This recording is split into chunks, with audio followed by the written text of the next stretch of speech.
Chapter 4. Eric and I ran so hard that my lungs felt they'd caught fire. Exhausted, I fell to the dirt with a groan. The pain in my smashed face, broken wrist, and a lifetime of poor decisions had finally caught up to me. I'm done, I breathed. Eric doubled back, crouched next to me. Take it easy, man. Look, I pointed ahead. We're nearly to the river. Let's get you some water. So we were. Now that I was catching my breath, the rest of my senses seemed to sharpen again. I could hear the rushing current just barely through the howling wind. I pushed myself to my feet, and the two of us made our way to the bank, where I dropped to my knees and slurped as much water as my mouth could hold. Pass me the book, Eric said. I reached into my jacket and handed it to him. Its pages rolled in the storm. He held it close, up to the light of the moon.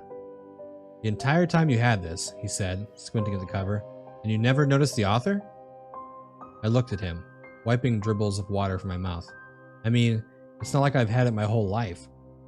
I left it here when we went home. I really didn't need any mementos of that week. Who wrote it?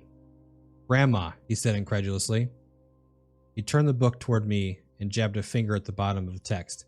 Gail G. Fasdero. Well, I'll be damned. Don't sweat it, Eric said, shaking his head. I missed it on first glance too.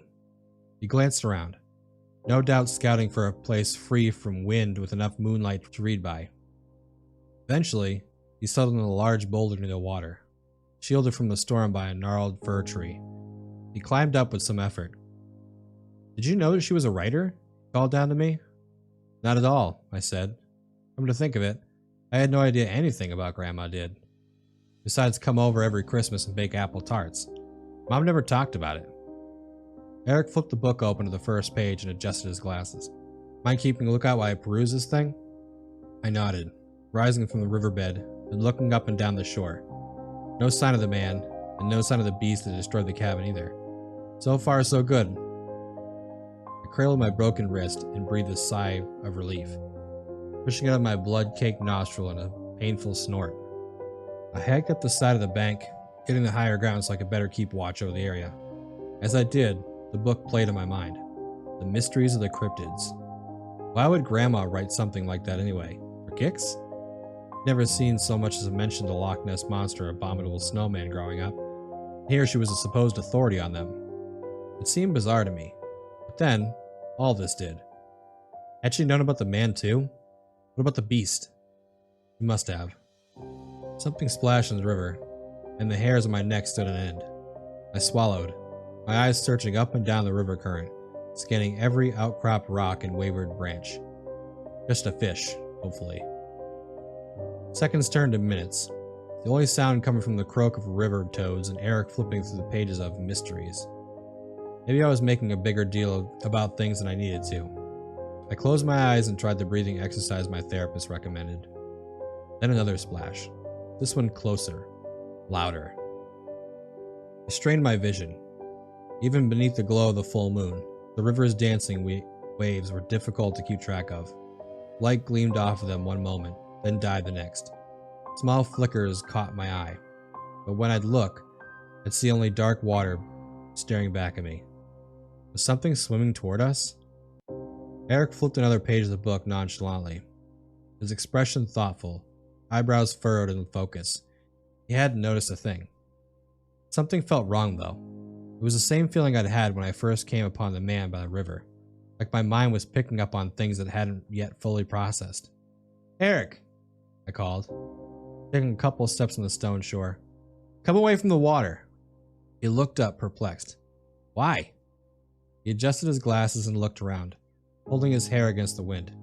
Is something there? I need the light of the clearing to read, Matt. Just get off the fucking rock, man. Come over here. I glanced upward. The moon shone, pale and ominous through drifting clouds. There's plenty of light over here. I'm nearly finished. Just relax. Now, man.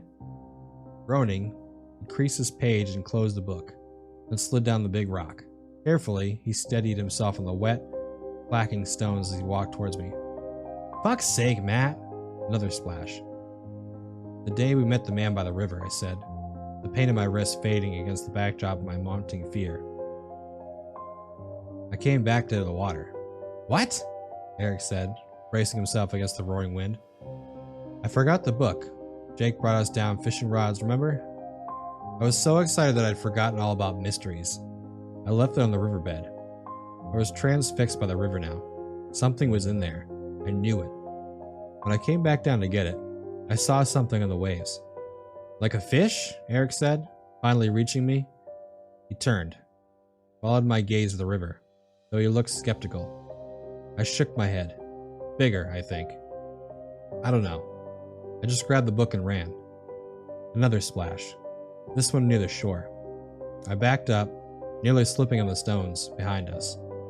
The pitch black of the woods, and in the front of us, whatever lurked in the water. You hear that? I said. Eric nodded, stashing the book in his pocket.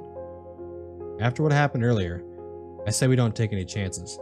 Let's find somewhere safer to read. Where though? The woods? We'd get lost. And there was no question of that. Back to the cabin, or whatever was left of it. No point. The car was totaled. And besides, whatever beast had come knocking didn't sound as reasonable as the man. It was probably still around. No, we were resigned to the river. We just need to be careful. Stay as far from the shore as we could. Good Lord, said a voice nearby. I jumped, my arm flying in front of Eric intrinsically. You boys have really worked yourself up, haven't you? I wheeled around to see a familiar face. Standing at the height of the riverbank, a stone in his hand, he hurled it, and it landed in the water with a heavy splash. Uncle Jake? I shouted. He began walking down the bank, slowly with a sway in his step, like he'd been drinking. Good news, boys! He shot us a smile, but it felt wrong, horrible. His eyes were unfocused, and his tongue lolled from his mouth. I just found Griff, and he can't wait to see you.